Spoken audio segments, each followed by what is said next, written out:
Welcome to a live instant reaction podcast here. It is day one of free agency. It's your boy Pat Lane, as always, with my guy Matt St. Jean.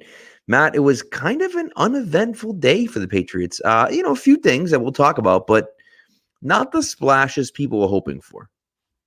And you know what? I don't think that's necessarily a bad thing either when you look at the players that are available. I think if you want an example of that, I think we can start with the first move of the day for the Patriots. And that's the example of what happens when you spend your money incorrectly. So caution is a good thing. Yeah, no, Jonnu Smith gets traded to Atlanta for nothing for pick 245, which gives the Patriots a 7th round pick, which they did not have going into this draft. So I guess that's a good thing. But just an absolute disaster. One of the worst free agent signings in Patriots history, certainly by Belichick. Guy just did absolutely nothing. And it's funny because Bill O'Brien was coming back in, and I'm thinking like, okay, Bill O'Brien's back in. Like maybe they'll give John. No, they're like, we want no part of this guy. He doesn't fit our plans. And I think a big part of that, and we'll get into this a little bit, but a big part of that is that his salary cap hit was so big next year. And by making this move now, you save all of that cap space for next year when Josh Uche has an expiring contract. Michael Onwenu has an expiring contract. Kyle Duggar has an expiring contract. Those three guys are finishing their rookie deals this year. You're going to need to sign those guys. And so I just, that's the stuff for me where you free up the cap space to do others. And good point by Dirk Begold. He did have 1/3 of Mac Jones's completions in that Buffalo game up in Buffalo. A win in Buffalo, 1/3 of Mac Jones' completions. It's pretty impressive. Yeah. I had in my TikTok feed about an hour after that trade happened, I got a video that was just it was a Jonnu Smith highlight reel. And all it was the pick six against the Saints, the play against the Jets where he just dropped the ball, and the play against the Dolphins where he got flipped in the air and dropped the ball and fumbled. Yeah, he's just And it was that set to like cartoon music, right? I'm astonished the move worked out as poorly as it did. I kind of figured Jonnu Smith was going to be a high floor guy with his experience, and he came in. He was known for having a great work ethic and being a very smart player. So, for whatever reason, didn't work out, and you just move on from it. You pull the cord, and it was obvious it wasn't going to work out. You free up the cap space, you eat the dead money that you have to eat, but you still save $4 million this year.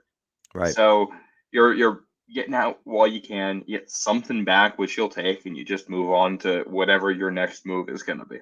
Yep. No, 100%. And honestly, you just cut your losses. You just cut your losses and say, you know what? We made a mistake. We screwed up, but we're moving on from it. We're not going to let that define us. We're not going to hold on. They renegotiated double down on it. Yeah, they renegotiated. Well, that's the thing, right? They renegotiated his deal.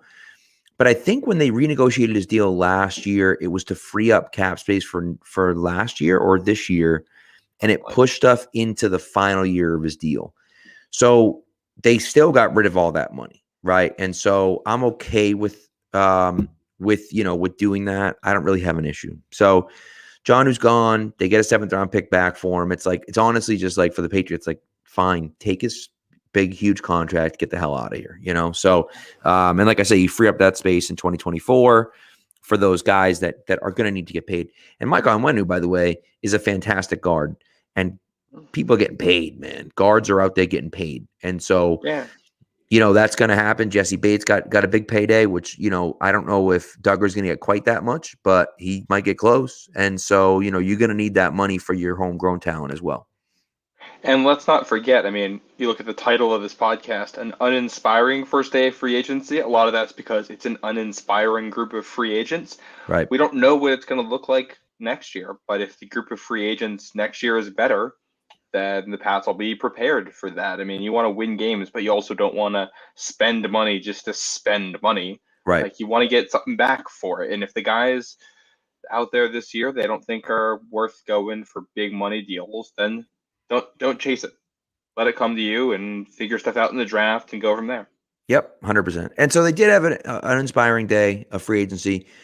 They were one of 3 teams in the top 10 with cap space to not sign anyone today outside of their organization. Now, they did and have over the past week or so, signed some big name players, which is good, right? Not big name players, but players for them that were, again, Matthew Slater, fairly big name. Connor McDermott, I think we talked about here, on here already, was a good depth signing. James Ferentz, another good depth signing. Raekwon McMillan, another guy that, okay, we didn't see quite enough from him, but like it's cheap money, whatever, you bring him back. And then today you get John Jones and Carl Davis. Davis is nice, is a nice piece, a 1-year deal. I'm not sure what the we haven't gotten the terms of that just yet, I don't believe. But it's fairly short money, and I might be wrong about that. They may have posted it by now. But then you also get John Jones. 2 years, $19 million. I mean, that's a steal and a half.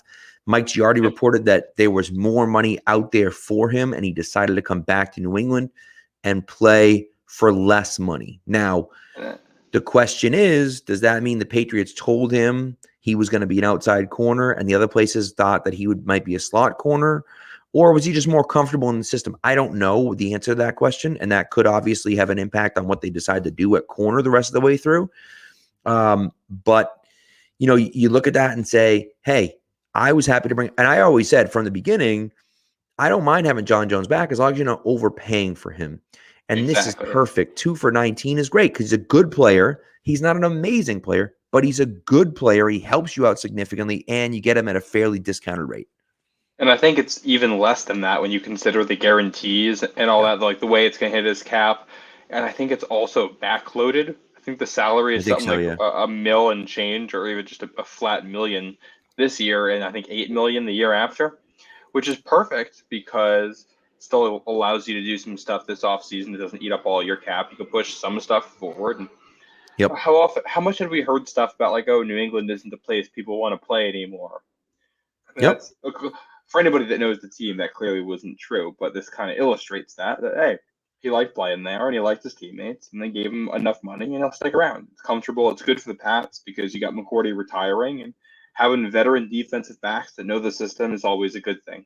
And I think you pair this with what Jalen Mills had said earlier. He tweets out talking about how he can be a safety, and I don't know where they're going to play him this year, but Jonathan Jones is a guy who can play safety at times, I think, if needed. Jalen Mills has been a safety in the NFL before. We don't know what the answer to McCourty is going to be, but they didn't sign Jesse Bates, and that tells me that, all right, they're not going after the highest priced safeties because they're at least somewhat comfortable with what they have in the room at the moment. Right. Agreed. And I mean, whatever they decided to do at safety, I don't think it was going to be a 1-for-1 switch. You're not replacing Devin McCourty with one guy, even if it's Jesse Bates. I mean, Bates goes out and signs a 4-year, $64 million deal, with the Falcons, and $36 million in the first 2 years, $23 million in year 1. He's getting paid. And the Patriots didn't want any part of that. And I don't necessarily blame them for that. I like Jesse Bates a lot. I think Jesse Bates could have been that guy. But again, they might take the tact of, we're not going to fill this with one spot, right? Maybe they go out and sign Jordan Poyer. I don't know, right? Maybe Jordan Poyer wants a little bit less than what they expected, and so they're willing to sign him. But to me, it's about accumulating enough guys in the second. Look what they did last year. Last year, they didn't have a number 1 corner, but they had a damn good defense last year. And you had a tough time throwing on them at times because of the players they had out there. You throw out Jack Jones and Jonathan Jones and Peppers, assuming he comes back, and Duggar and Mills, and you keep throwing guys out there, and all of a sudden, and that's really the thing is that you have that depth, you have those players that can play everywhere. Do you have a Sauce Gardner? No. Do you have a Jalen Ramsey? No. Do you have, a Tre'Davious White? No. You don't have any of those guys, right? Those guys are all in your division now. But fine, you don't have one of those guys, but you don't necessarily need one of those guys in every game. Now, some games it's going to be obviously pretty helpful to have those guys, but sometimes more than one way to skin a cat. Exactly, 100%. And I think that they're okay with depth there. I think that the Mills thing is a great point. Jalen Mills comes out and says he's a hybrid. He's a safety. He can do a little bit of both. And so maybe they interchange them. Maybe they go out and sign Teron Harmon and say, hey, we know that you're not stupid. We know you're smart back there. go play deep safety and be okay with it and kind of see how it goes. Julian Love is another name I'd throw Yep. out there, and they got options. I don't think they're done at the position. I think we're probably going to see more ads both in veteran free agency and then when you go to the draft. And the guys they have right now are guys who I think you can play zone defense with pretty comfortably, Yeah. and you can win in the NFL with that if you have a good pass rush. Yep. And they have Uche, Judon, Barmore, and there's a stacked edge class in this draft. A lot of really good prospects. You can probably pick up somebody to add to that rotation in the second round if you think the value's there. Right. And all of a sudden, it's okay. We don't need the elite corner because we can get home with a pass rush and we can really make things hard for them, and we can play a variety of zone defenses behind it. And you get enough production out of it. It may not be necessarily an elite unit, and it may have its weaknesses, but they're not. This team is not going to be transformed into a super team overnight. That's just not without development from guys who are already on this roster because they Agreed. just don't have the assets or free agents available to overhaul it like that. Agreed. And you know what you have when you have John Jones and you have Marcus Jones and even, Duggar and Jack Jones to an extent, is you have speed. You have speed on that back end. And so what you miss in that elite coverage skills, you have in speed. And so you look at the rest of the teams in your division, and sure, Stephon Diggs. I'm sorry. Like, I don't care who it is. Stephon Diggs is going to have an advantage over pretty much any cornerback in the NFL.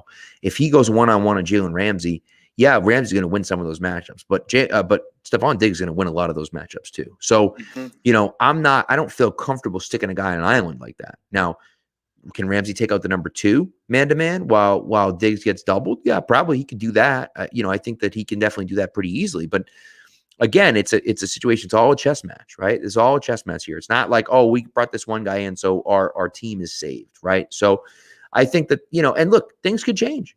Maybe they draft Christian Gonzalez in the first round. Maybe they go after Julius Brents in the second round. Who knows what They happens? just drafted 2 guys on day 2 last year that became instant impact. And was Jack Jones early day 3? Jack Jones was, Jack Jones was early round 4. Marcus Jones was round 3. Yep. Yeah, you're right. So, they got impact guys there. And this is, I think, another deep corner group. So, very deep. And and I don't know about the safeties, but I don't know. I think the Patriots view defensive backs somewhat interchangeably on the back end. And they still got, Kyle Duggar and Adrian Phillips. And if Peppers comes back, and you can figure it out and piece something together. I still think safety-wise in the draft, my mock draft 2.0, I had Keely Ringo, who plays corner.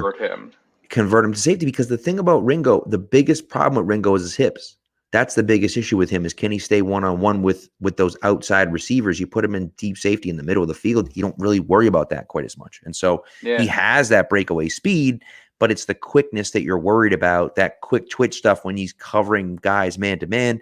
You're not going to have to do that much if you're playing free safety. So, anyways, that's who knows, but that's one of those things. Let's flip over to the other side of the football. Okay. Oh, before we do. Yeah, we mentioned the Josh Uche thing. Uche, I thought it was interesting, tweeted that little emoji out. Nothing else. Just a little emoji from Josh Uche. And Zach Cox did point out, as we mentioned, he is heading into the last year of his deal. Are they working on some sort of contract that will come out? And that could be where some of your cap space goes, because you feel like this guy's an elite pass rusher. And, I think you saw when he was healthy last year how good he can truly be. That back stretch of the season, the Cardinals game, and I think he still had his rough moments. I think in the Bills game, the last Bills game, he had a couple moments he probably wants back. But all in all, from just a production standpoint, what he did this year compared to his first 2 years is incredible. 100%. It's shocking to a degree, but not super shocking when you consider his athletic profile and his inexperience with football. That might take a little bit for this to click for him. So if you think he's still on that upward trend, you lock him up, and he can be your, whenever Judon goes, which is your next edge number 1. Well, not just that. You talk about depth and having guys you can throw. You talk about Judon, and you mentioned it before. Judon, Uche, Barmore. 3 guys on your defensive line that can get after the quarterback, and Uquale, who they brought back as well this year too. So Right? They brought back Quality, did they not? I think they signed him to a, or maybe they didn't. Maybe they haven't yet. Maybe he's a free Let me agent. let But me double check this. I was thinking they signed him right at the end of the year, but that might be wrong. I might be thinking about last year. But either way, to have those guys in the mix, I think you have enough guys you can throw at it. And look what Philadelphia did last year, right? Philly threw a million guys into the mix. You just got depth pieces there.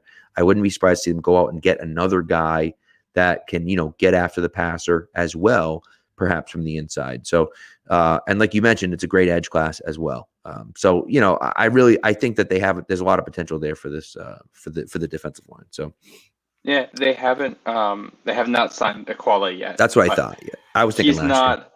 he's not expensive. So I mean, Right. there's a number of, and I think we're going to talk about the offense here in a second. I think this is a general rule for all of it. Like, Patriots were mostly an average team last year with bad coaching and Yeah. not a whole lot you can do in free agency to have instant upgrades. So getting rid of some of the trash and getting a couple kind of tactical upgrades at some spots, using your money sparingly and trying to bring back as many guys as you can, plus additions through the draft. That's not a terrible strategy here if you think coaching can be the difference maker. 100%. Offense is where you probably see that the most. It's very well put. Very well put. So, all right, let's flip over to the offensive side of the football. This is where people get pissed, right? This is where people are upset because this is the sexy part, right? This is bring me a wide receiver. There's no one out there, first of all, but bring me an awesome wide receiver. Bring me a running back. Bring me this. Okay, I mean, fine, but here's where the question marks come in. Jacoby Myers, pending free agent. Could he get $12 to $15 million? Could he get more than that? If there's a bidding war on him, could he end up getting more than that? It's possible. It's possible. And in that case, I think the Patriots let him walk because I think he's more valuable to the Patriots than he is to pretty much anyone else. But I also think that they know who he is.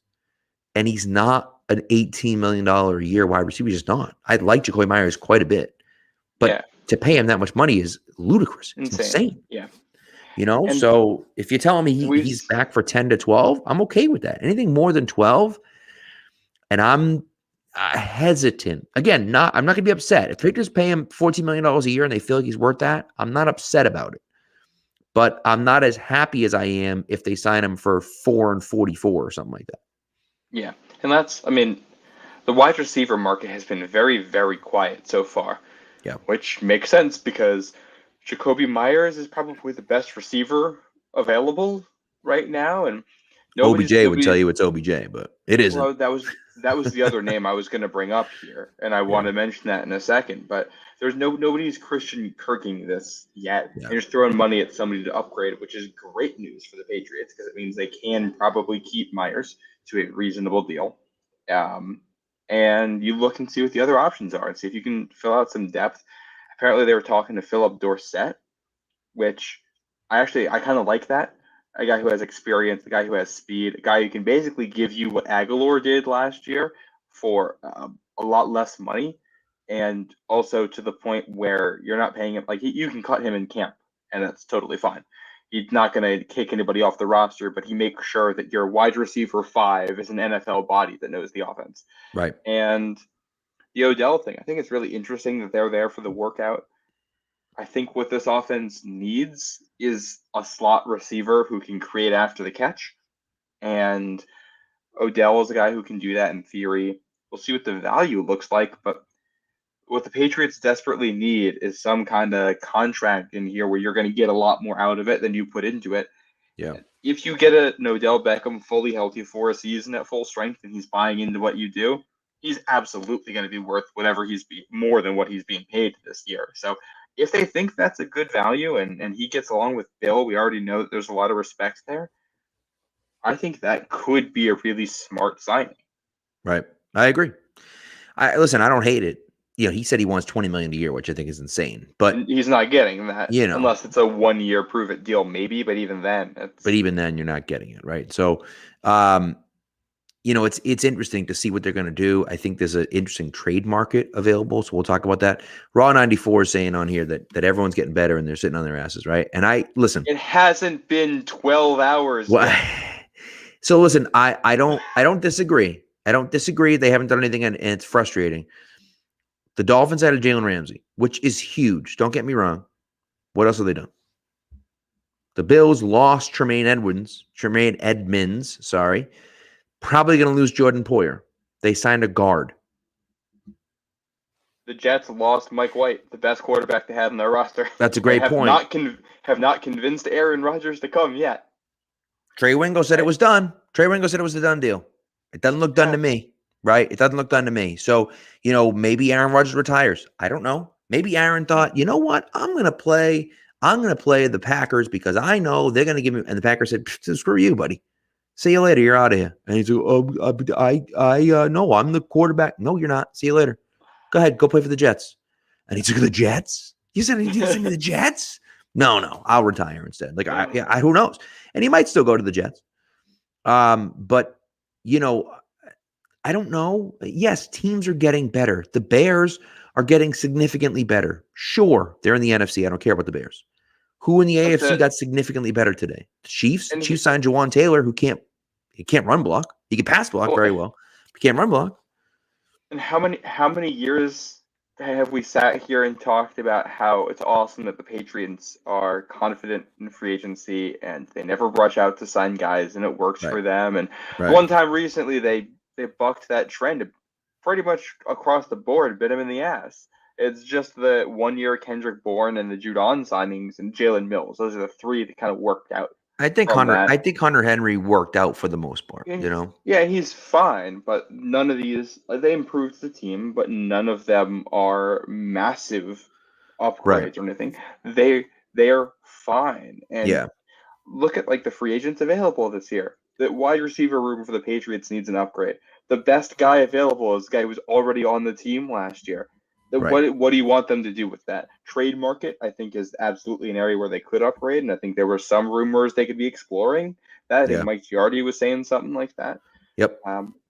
So we'll see. The fact that it's been 10 hours and they haven't added a receiver yet. We still got free agency, trade market, and the draft to go. I'm not. And listen, I totally get it. I completely get it. I totally get it. Right. And so it's not necessarily like, I'm not upset at people saying you can completely be upset about it. I got no problem with that. Right. Because I expected the Patriots to come out flying too, and they didn't. Right. And so I understand people's frustrations about it.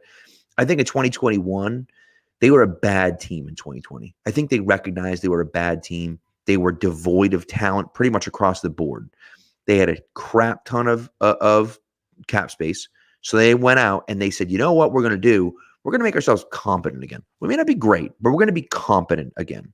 They went on and signed two tight ends. They went on and signed a bunch of wide receivers. They went on and signed, an edge rusher. They went on and signed a cornerback. They went out and signed a ton of guys. And they said, okay, if we can have a good draft in 2020, which I think they did, if we can have a good draft in 2021, if we can have a good draft in 2022 and a good draft in 2023, plus these free agents that we're bringing in 2021, now all of a sudden, this is where we can build. This is where we can build that team to be good. And by the way, they had a good draft in 2020.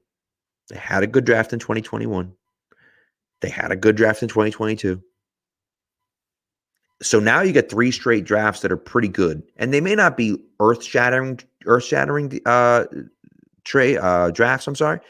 They're pretty damn good. They got some really good players out of those 3 drafts. And so now if you have another good year of drafting and you add a few pieces here and there, all of a sudden you're looking at it saying, man, like this team has a chance to be very good, but they're not going out spending a ton of money on guys that are aging or guys that they're going to have to overpay that they're worried about may not be those guys. Yeah, and that's if you just spend money to spend money, you lose flexibility in the future.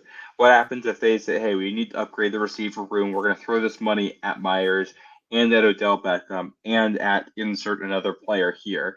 And then you get to next offseason and Justin Jefferson wants out or whatever it is. And now you don't even have the financial flexibility to go try to make a move for him because you just spent $40 million on a group of receivers where none of them are making the Pro Bowl. You want to get better, but you don't want to you don't want to sacrifice great to be good in the Exactly. process. 100%. 100%. And that it's well said by you. So two questions about trades. And Lucky Irish asked about are we making any Patriots moves via trades? And I think that's definitely a possibility. And Sander Rubens here throws out one about a trade for Mike Evans. I mean, look, I always felt like Mike Evans was a little overrated when he was in Tampa, or he's been in Tampa his whole career. I always thought Mike Evans was a little bit overrated. I feel like he gets injured quite a bit, but he's a very dynamic wide receiver. He's a really good wide receiver. He would instantly be far and away the best receiver on the Patriots. I don't know if the problem with Tampa is I don't know if they'd be willing to trade him. And the biggest thing for me, and Dark Blue goes point on the red zone threat, 100%. He's absolutely huge red zone threat. The issue that I have with him is that he's like the face of that franchise. He's been like the best player. Obviously, Brady was there, but outside of Brady, he's been like the best player in Tampa since he got drafted there.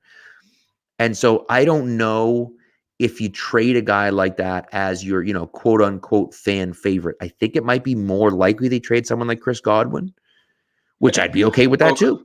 I think Chris Godwin, his contract is almost untradeable right now, That's which the is problem.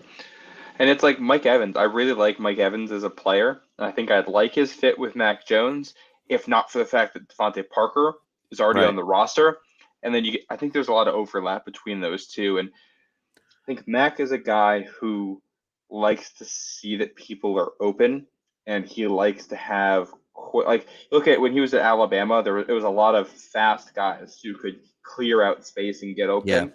I think putting him in a system where it's going to be Devontae Parker and Mike Evans on the outside, both contested catch guys, both like back shoulder fade and 50-50 ball type guys. I don't know if that plays to Mac's strengths. Like it's one of those moves that objectively kind of makes your team better, but I don't think it translates as well to the field as it does on paper. I agree.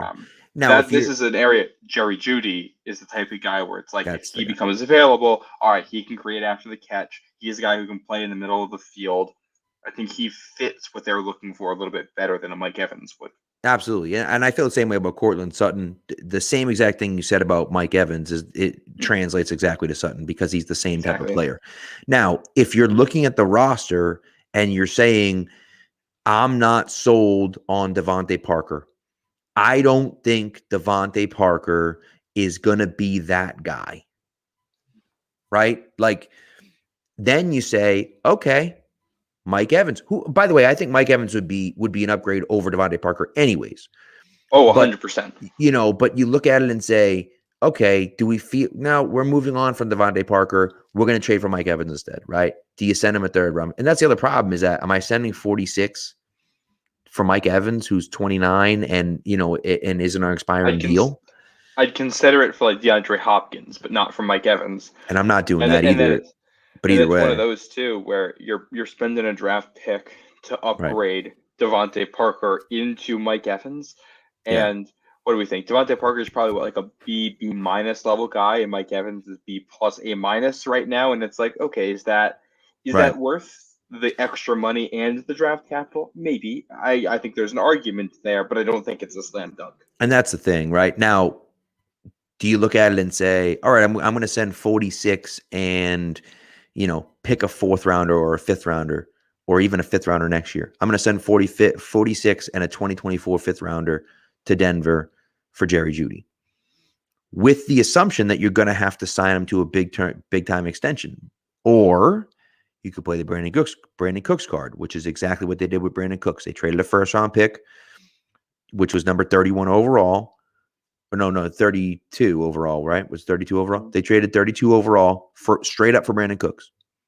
He played, had over 1,000 yards, gets hurt in the Super Bowl. They trade him again for another first-round pick, and they let someone else pay him the big contract because they said, yeah, we like him, but he's not amazing. Could they do the same thing? Could they do the same thing with Jerry Jeudy? Because same exact situation. You pick up the fifth-year option. He plays on that fifth-year option next year.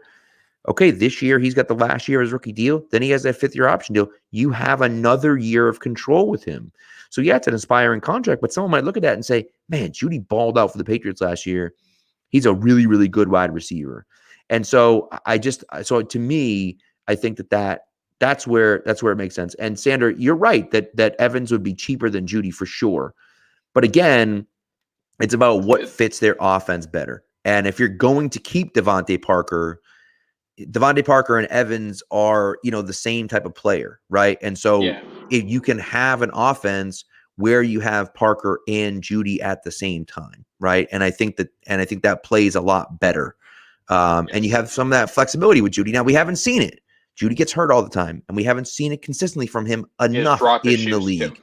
Right. And so it's like, do you want to pay him all that money? And they might look at it and say, I'm not sending you 46.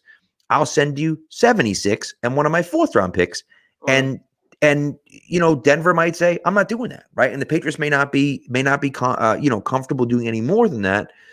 But again, it becomes a situation where it's that push and pull, but it's like, yes, though, even though Evans is the better player, then I would even say Evans is better than Judy. But the puzzle pieces you fit that's together. The issue, right? Is you're trying to fit everything together. It's like Judy just fits better than Evans does. Yeah. I also think it's funny you mentioned Brandon Cooks in there because he's a guy who could again be available via trade right now.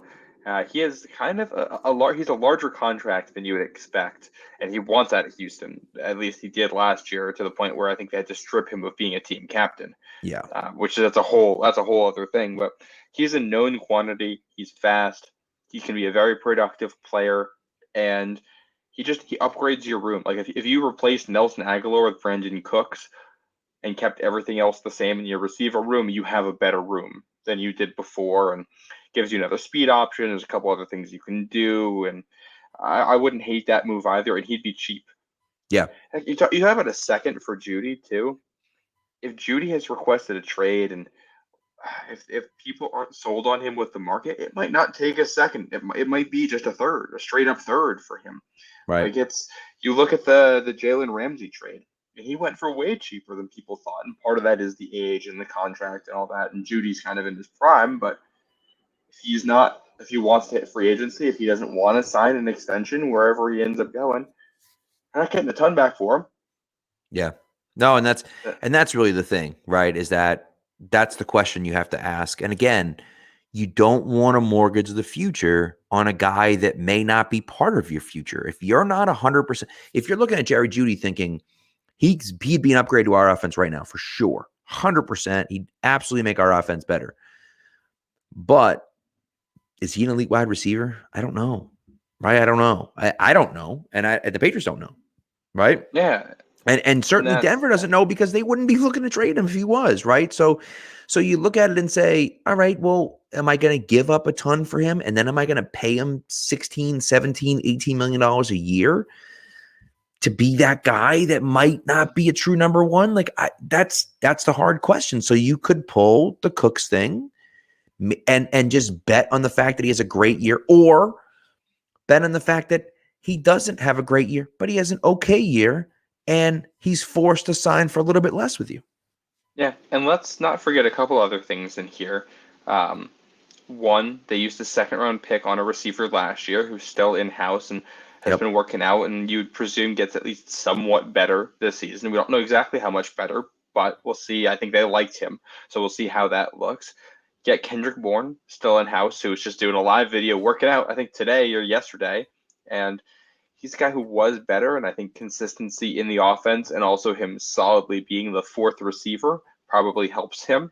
And I think he is a guy who can get a lot of run in a Bill O'Brien offense. Mm-hmm. And talk about second-round pick for Jerry Jeudy. What if you can get Zay Flowers for a second-round pick? A guy with 4 years of control at a cheap contract? You think Zay drops all the way to the second round? I don't know, man. I don't know either, and I don't know what it's going to look like, but they looked at him a lot, and I think they like him. We'll see where he goes in the draft, but I go back to just 2 years ago when they drafted Mac Jones, and then Barmore was still there at the top of the second, and they traded up to go get him. Right. Zay Flowers falls into the second round. You make a move, and you give up your 4th or whatever to move up and go make sure you get him because you think you like him, and he's a fit. And that might be, I think I'd like that better than some of the other things we've thrown out here, even though it's a risk because it's a rookie, that you get that cost control. And if you get that guy, then when you go to free agency the next year, all right, well, you're only looking for a backup receiver at that point, and there's plenty of those. Right. 100%. Yep. No, it's a great point. And you mentioned Bourne, and Sanders mentioned Bourne as well. And I think he should be a big part of this offense. He was always open when he was on the field. If he's bought in, he has a great relationship with Mac Jones. Him and Mac have a Yeah. great rapport, great relationship. He should be a big part of your offense. Again, unless you bring in someone that's significantly better than him, he should be the guy. And Taekwon will be over there too. That's what we want, right?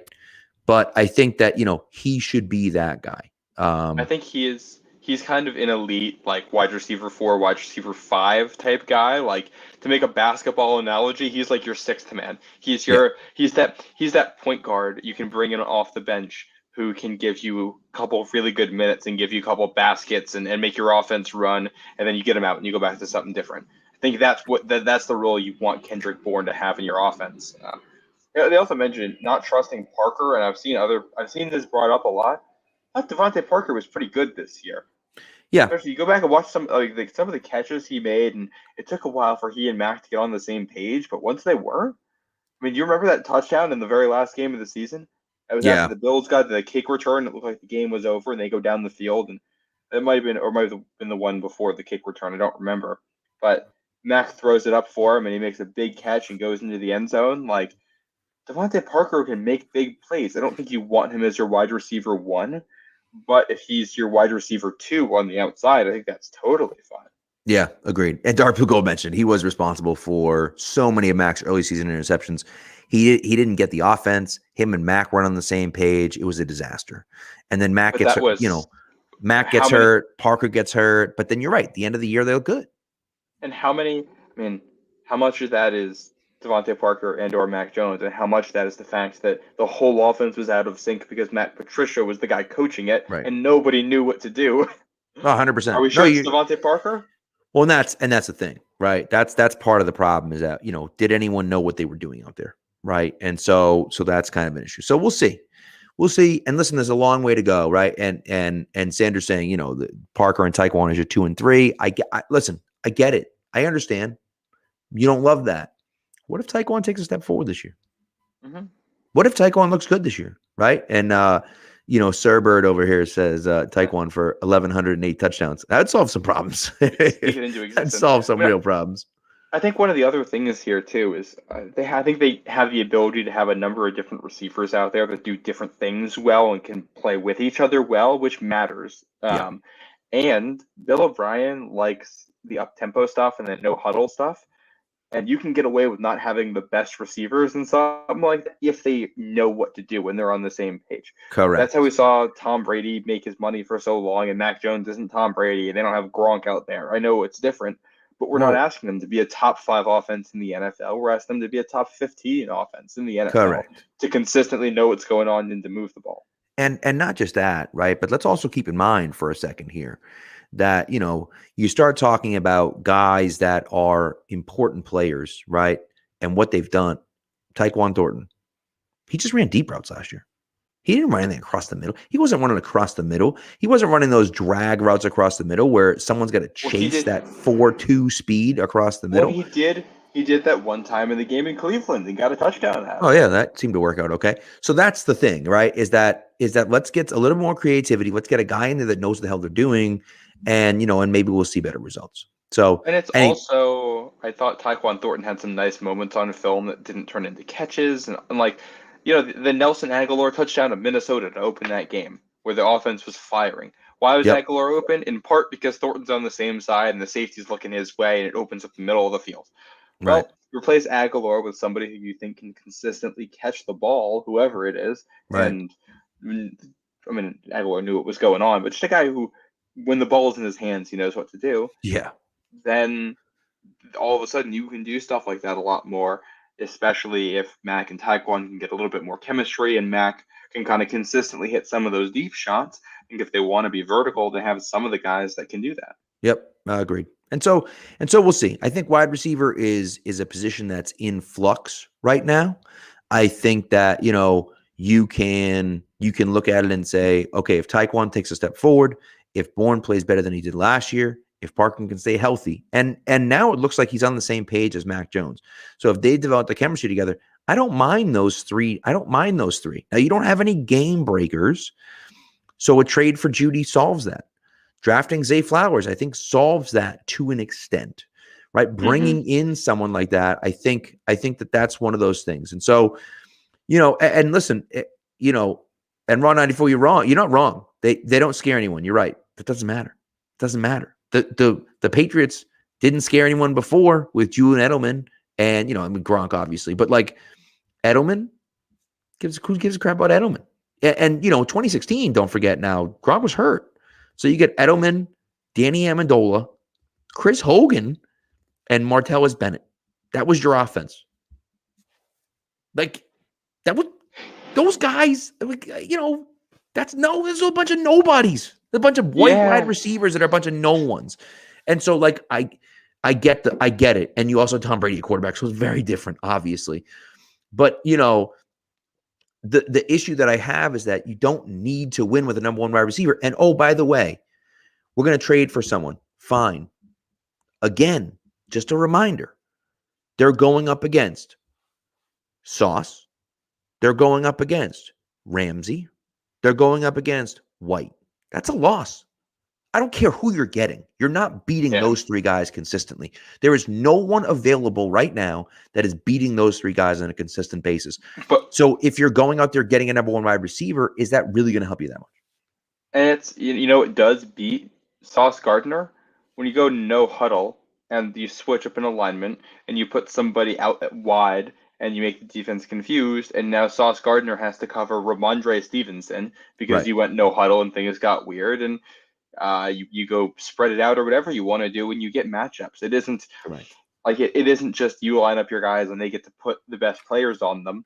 It's felt like that for a while because the offense has been so incredibly static, and I don't think that's going to be the case next season. I would be shocked if it is. I think we're going to see a lot more motion. I think we're going to see a lot more no huddle and quick game and all that stuff. And I don't know. Yeah, the Patriots number one's not usually going to be better than the number one on the other side. But if they can win still some of the time, you can be better at 2, 3, 4, and 5 with your skill players on the field. You're going to be able to move the ball. And if you do that, and you can have some semblance of a red zone threat in there, which I think if the running game gets better, then that helps your red zone offense a ton right off the bat. Like that. And we didn't talk about the running game much this year, but it was not consistent at all. No. Like, think about how much everything had to go through Mac's arm all season long because nothing else could move it consistently. Yeah. So if you can find a way to make the running game a little bit better, you get a little bit better at tackle, get better blocking schemes with Adrian Clem, get a tight end who can block better than Jonnu Smith did. All of a sudden, you're picking up more yards and there's more stress on the defense. And it's not about having the best player. It's about being able to stress a defense in multiple ways. And again, if the defense can play well, if you can find a way to replace McCourty and get some extra production there, I think you only have to be a top half of the league offense to be a good team and a competitive team. I agree. Sir Bird, thanks for the shout out, man. Appreciate it. Keep fighting the good fight over there, teaching. Appreciate that. And Sander, listen, I know you're hung up on Mike Evans. I'm not saying you're wrong. We're not saying you're wrong about Mike Evans. Right? Mike Evans would be the best player on the Patriots receiving corps. No doubt, absolutely 100%. There's not you're 100% right about that. Other than Trey Nixon, yeah. That's true. That's a great point. I'm sorry, I forgot about Trey. That's the thing. We're all solved. It's all solved here. It's Trey Nixon. We're fine. But yes, he would be the best wide receiver for the Patriots. But I just don't know if the puzzle pieces fit quite as well. And again, I feel like Parker is redundant with Evans. It's almost like if you bring in Evans, you should get rid of Parker. And I'm not opposed to that, but it's going to take assets to get Evans, right? Now you're trading a second to go get Evans, and you're trading Parker for a fifth. Right. So, and also, Raw, come on, man. Yes, we didn't re-sign J.C. Jackson. He got $17 million a year. John Jones got 7, 8. Do you think you know what I mean? Chargers like that contract right now? Right. So it's very, very different. Now, Sander asked about offensive tackle, and this is where I want to go next, because offensive tackle is a spot, I think, where you look at offensive tackle and you say, this is where the Patriots can make some noise. Now, NFL Network, or NFL tweeted something out about a story with Belichick, and someone mentioned it. I think it might have been Mark that mentioned it, or maybe it was you. I don't remember, but Belichick telling a story about Orlando Brown's father, and Belichick coached Orlando Brown's dad while he was in Cleveland, drafted him actually while he was in Cleveland, and he said, he's telling the story, and he's like, "Yo, we got our first away game. It's a away preseason game," and he said everyone needs to show up with a suit, or you're not getting on the plane.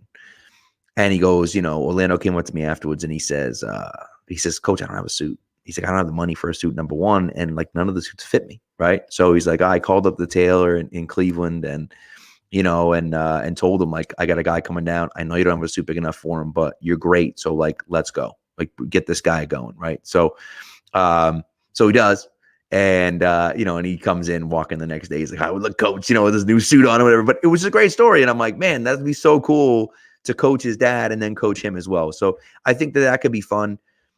It's big money. You remember the last time they signed an offensive lineman from Kansas City?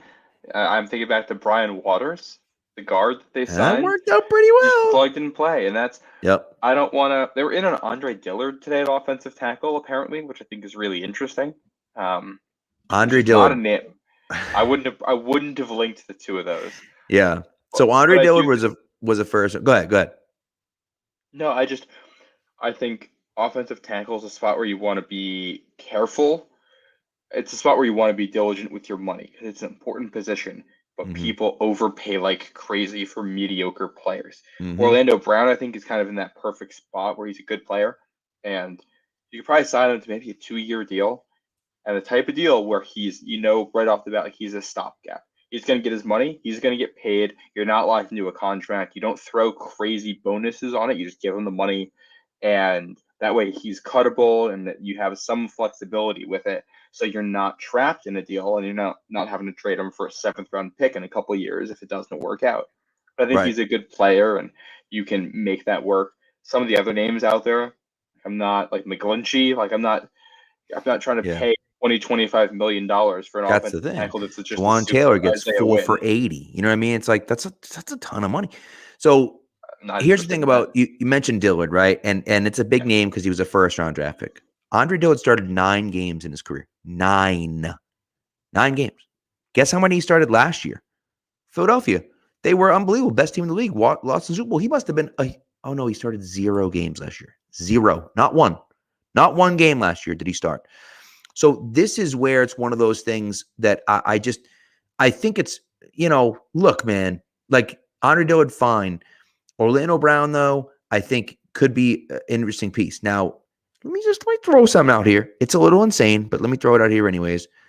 Somebody tweeted something out, and I forget who it was, about how, this could mean that Orlando Brown isn't going back to the Chiefs. And it was Laramie Tunsil getting traded to the Chiefs. I'm not saying it could happen, but I'm just saying he's 29. He's in the final year of his deal. Could the Patriots send 46 to Houston? Would that be enough? Now, he's got $35 million cap hit this year. So clearly they get to renegotiate his deal.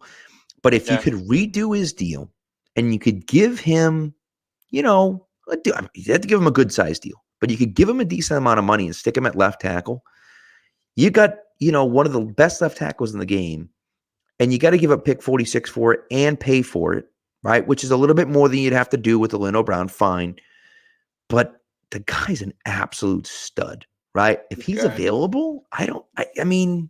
You ask. Here's the thing. I think I'd rather just take Orlando Brown in that case. If the Chiefs are going to go in for him, I'll just take Brown at whatever his price is and not give up the draft capital and use that second on Zay Flowers or an edge guy or an offensive tackle prospect who you can groom or something like that. I think that's probably more valuable, but you know what? They can use a franchise tackle. If they think Tunsil is that, and they're willing to throw that draft capital around, you make the phone call at least, and you see, hey, what's the price?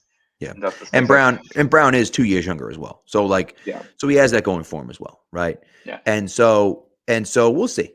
We'll see. But I do think they make a move for tackle, and someone had mentioned, and I forget who was it up here. Sander had mentioned draft one and sign one. And I think that I'm makes some fully sense. on I think that board. makes sense. I think you draft one. I like, as a later prospect, I like Blake Freeland has a ton of Yep. athleticism. Cody Mauch is a guy that, he might get a little bit further. He might go a little bit higher than people are expecting because of what he did at the combine and how he looks on tape. But he's a guy. DeJuan Jones obviously is another guy. So you might not get someone that is going to start day one. But if you get a guy in the third, fourth round that, can be a guy like that, we'll see what happens. You know what I mean? Yeah. Another name I want to throw out there is Josh Nyman, who's a tackle for the Packers, who's a restricted free agent, Okay. and that's a spot the Pats have looked for stuff in the Yeah. past. True. Might have to give up a draft pick as part of it, and that could be a second involved there. And I don't know if they're interested in that, but that's a situation to monitor. And they played against him this year, so they would have done some scouting on him. I think For he's sure. and that's I think you're looking for value here, and that's one of those you might be able to get more bang for your buck than some of the other options. So Right. we'll see what happens. They need two tackles. So you can't go into the year with Connor McDermott as a starting tackle. I think he's fine as a swing tackle. And Trent Brown's contract is up after this season. You would like to have somebody already on the roster to replace him instead of Absolutely. going back into this position next offseason. Right. And that's why I think, like Sanders said, sign one, draft one, I think makes a ton of sense because, yeah, if you sign one to start, you're not drafting one in the first round anymore. But, to me, if you don't sign one, now you have to draft one in the first round and you're probably drafting another one in the fourth or fifth round. So, it's one of those things for me. So, but, that's the way it goes. All right, listen. And by the way, Raw 94, you apologize for being upset. Don't apologize for being upset. You could be upset. You could be frustrated. There's nothing wrong with that, right? Because again, like I said, Patriots had a ton of cap space. We all expected big moves. We got nothing, right? And so we're here to channel your emotions. And, right. Yes. And so I understand the frustration. I get it. But again, trust the process. Trust that they're going to get it right. And again, they haven't gotten everything right.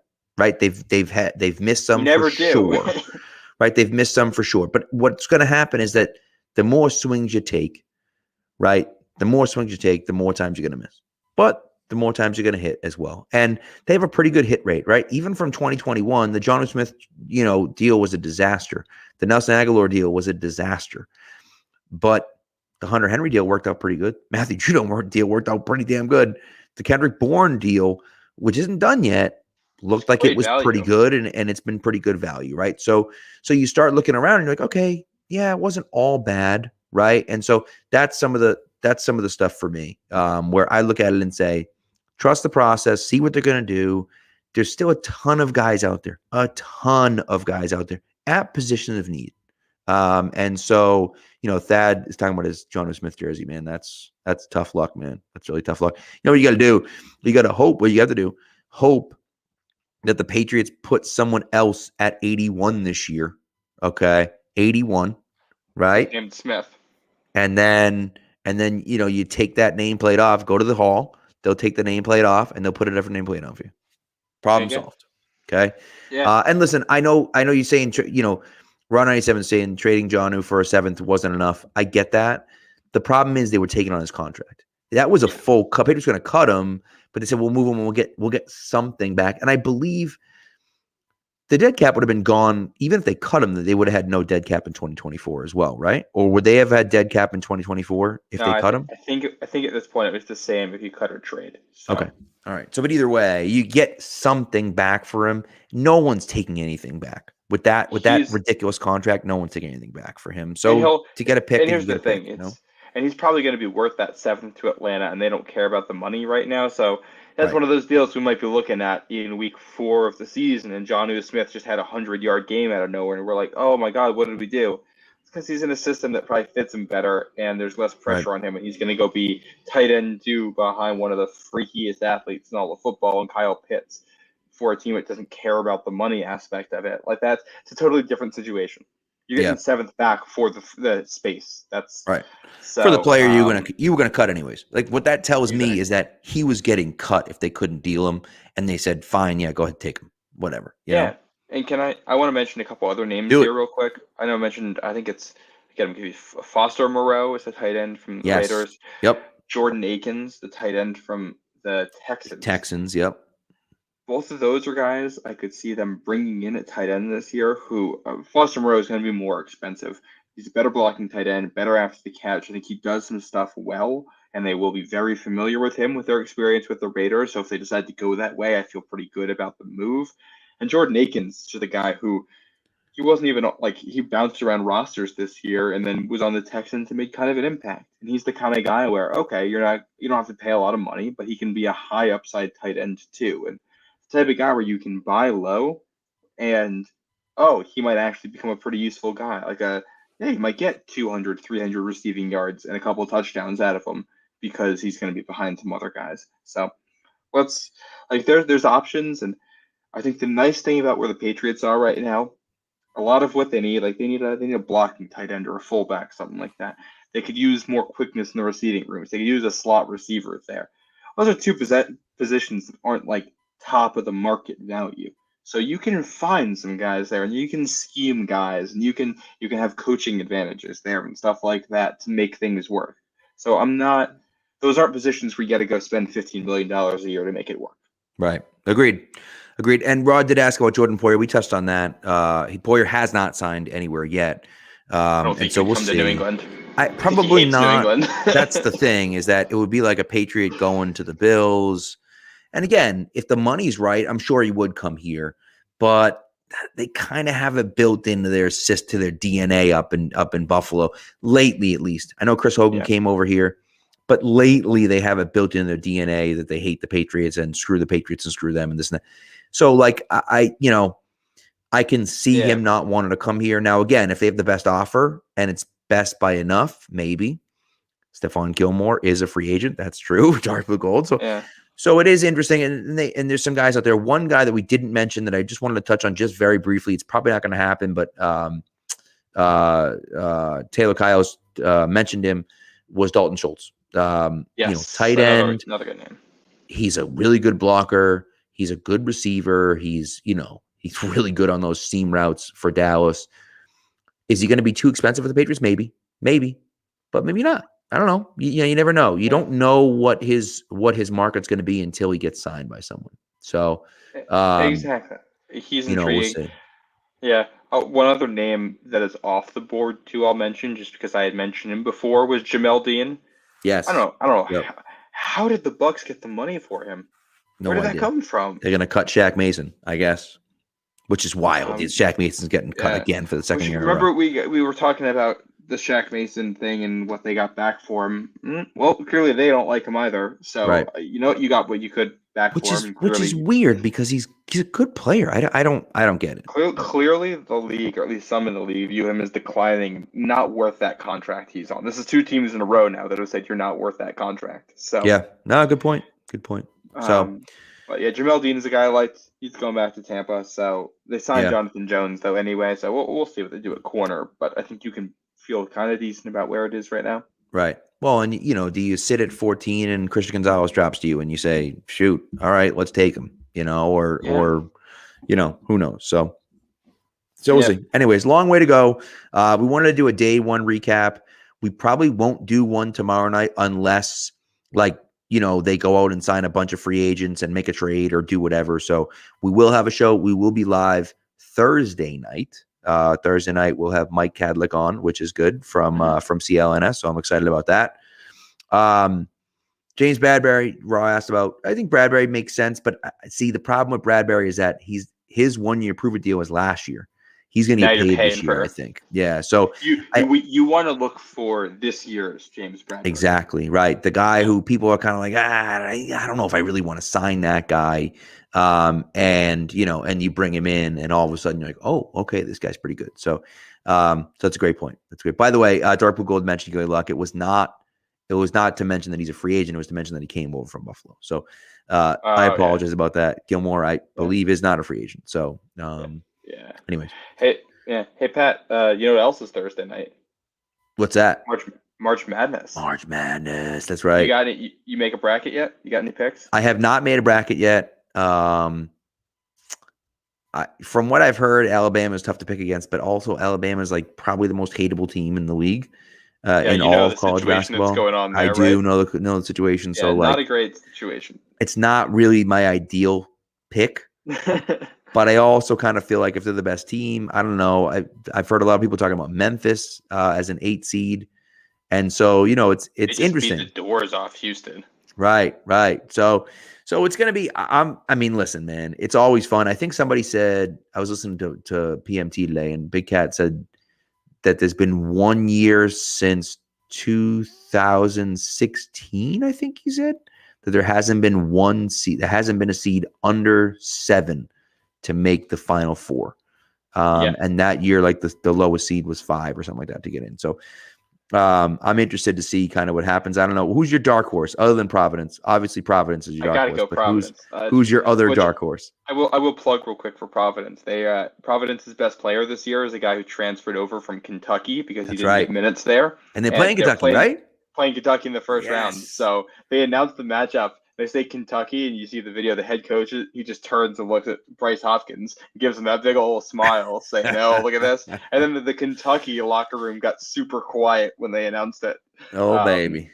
yeah, I don't. So I think there's some bad blood there, but I'm still trying to figure it out. I don't.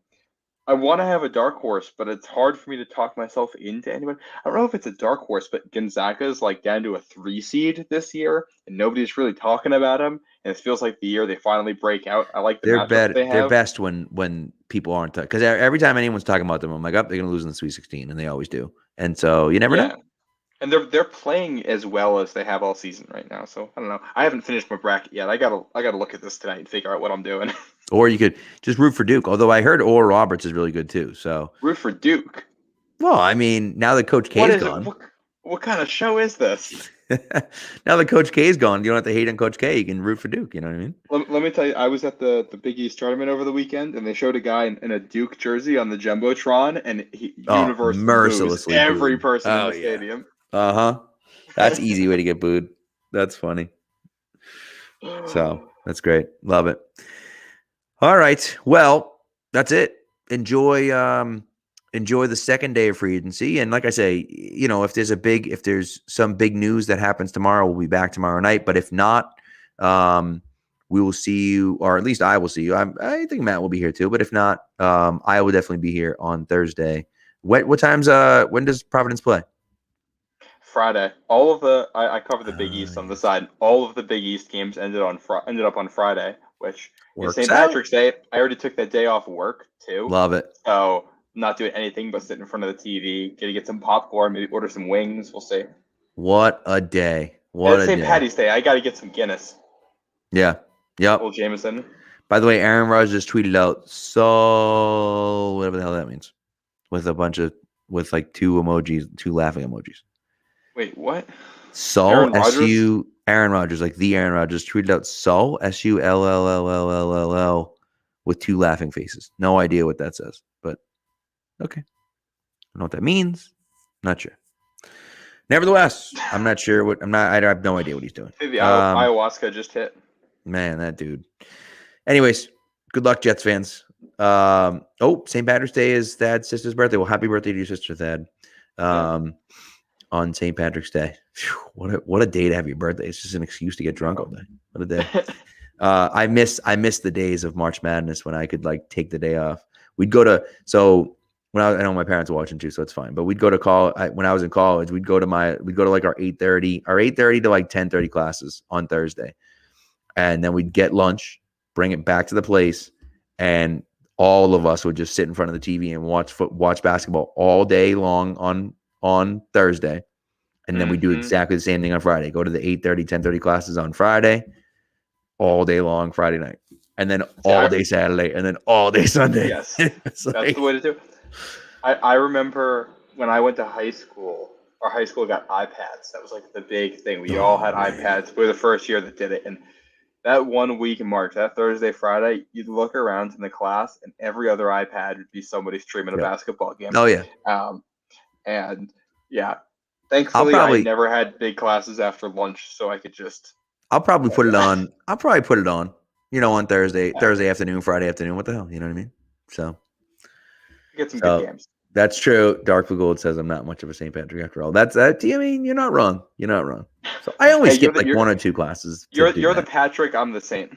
Hey, see, look at that. See, there you go. Love it. Fantastic.